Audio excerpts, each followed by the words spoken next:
अस्सलाम वालेकुम रहमतुल्लाहि व बरकातुहू। नाज़रीन, मैं 2-4 मिनट में आपसे करोना वायरस के ताल्लुक़ से 2-3 अहम बातें शेयर करना चाहता हूँ। मेरा नाम डॉक्टर सईद अहमद है और मैं इमरजेंसी मेडिसिन का डॉक्टर हूँ।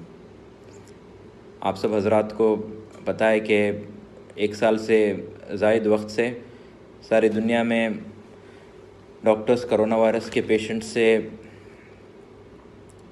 डायग्नोसिस और ट्रीटमेंट में लगे हुए हैं।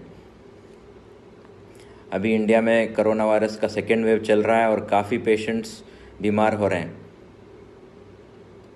एक बात ज़रूर हम लोगों को याद रखनी चाहिए कि इस बीमारी से ना तो डरना है ना बेएहतियाती करना है। डरने से भी नुकसान है और बेएहतियाती करने से भी नुकसान है। आप सब हज़रात से मैं रीइटरेट करना चाहता हूँ कि सोशल डिस्टेंसिंग का ख़ास ख्याल रखें। घर से बाहर तभी निकलें जब ज़रूरत हो। बाहर निकलें तो डिसइंफेक्टेंट और मास्क का ज़रूर इस्तेमाल करें और बिला ज़रूरत घर से बाहर ना निकलें। तीसरी इम्पॉर्टेंट चीज़ जो करोना वायरस के फ़ाइट में ऑल ओवर द वर्ल्ड इस्तेमाल की जा रही हैं वो करोना वायरस के वैक्सीन्स हैं। कौन सी वैक्सीन से कितना परसेंटेज फ़ायदा होता है, कितना नुकसान होता है, उसके साइड इफ़ेक्ट्स क्या हैं, ये डिबेट में ना पड़ें। इतना तो ज़रूर है कि वैक्सीन से 50% फ़ायदा हो या 95% फ़ायदा हो, अगर कोई इंसान वैक्सीन लिया हुआ है और उसको कोरोना वायरस हो तो उसके सिम्टम्स माइल्ड हुआ करती हैं। इंशाअल्लाह अल्लाह से उम्मीद है कि वो माइल्ड सिम्टम्स घर पे ही इलाज से ठीक हो सकते हैं। तो कोरोना वायरस का सबसे बड़ा फ़ायदा ये है कि अगर आपको बीमारी आए वैक्सीन लेने के बावजूद तो बीमारी जो है माइल्ड रहेगी और हॉस्पिटल में एडमिट करने की इंशाअल्लाह ज़रूरत ना पड़ेगी और ऑक्सीजन वगैरह की ज़रूरत से आप और हम बचेंगे। ये सबसे बड़ा फ़ायदा है वैक्सीन से। वैक्सीन्स जो है इंडिया में 2 रकम के चल रहे हैं। एक तो कोविशील्ड है जो एस्ट्राजेनेका का है, जो कि दुनिया के बहुत सारे कंट्रीज़ में भी चल रहे हैं इंक्लूडिंग इंग्लैंड और यूके। दूसरा जो है वो कोवैक्सीन है जो कि इंडिया का लोकल प्रोडक्ट है। ये दोनों वैक्सीन्स अल्हम्दुलिल्लाह आर गुड टू यूज़ और हम डॉक्टर हजरात इसको रेकमेंड करते हैं। 30 साल से कम उम्र के लोगों को कोवैक्सीन लेने की रिकमेंडेशन है और 30 साल से ज़्यादा उम्र के लोगों को चॉइस है वो कोविशील्ड लें या कोवैक्सीन लें, जो भी अवेलेबल है। ये सबसे इम्पॉर्टेंट चीज़ है। एक वैक्सीन के इंतज़ार में ना रहें।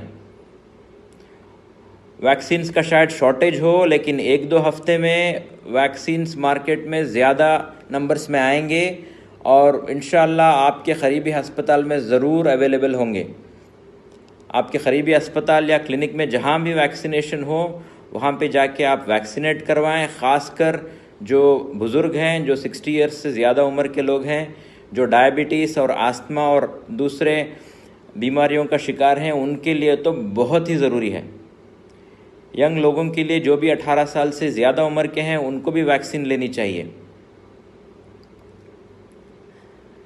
वैक्सीन के बावजूद या फिर वैक्सीन ना लिए हुए भी अगर किसी को जो है घर पे बुखार हो तो सबसे पहली चीज़ जो करनी चाहिए, अपने आप को एक अटैच बाथ वाले कमरे में आइसोलेट करनी चाहिए। अगर बुखार 2 या 3 दिन चलता है तो ज़रूर टेस्ट करवाएं और टेस्ट में अगर कोरोना वायरस पॉजिटिव भी आए तो घबराना नहीं चाहिए।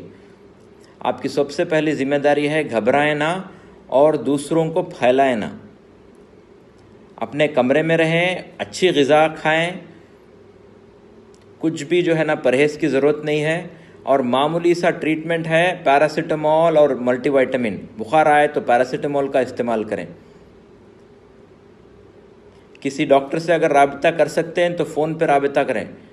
कहीं बाहर क्लिनिक भी जाने की ज़रूरत नहीं है।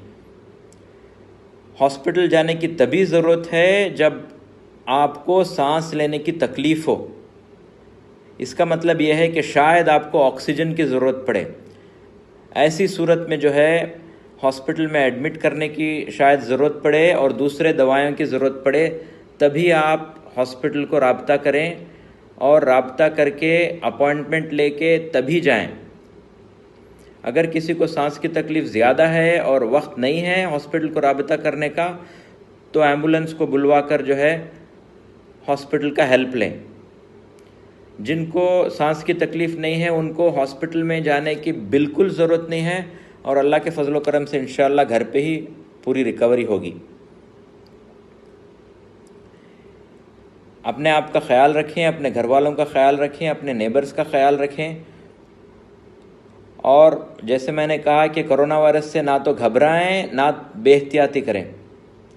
इन 2-3 मैसेजेस के साथ अल्लाह से दुआ करता हूँ कि अल्लाह ताला हम सब लोगों को इस बीमारी से बचाए और इसके फ़ाइट में हमसे काम लें। जज़ाकल्लाहु खैर। अस्सलामु अलैकुम वरहमतुल्लाह।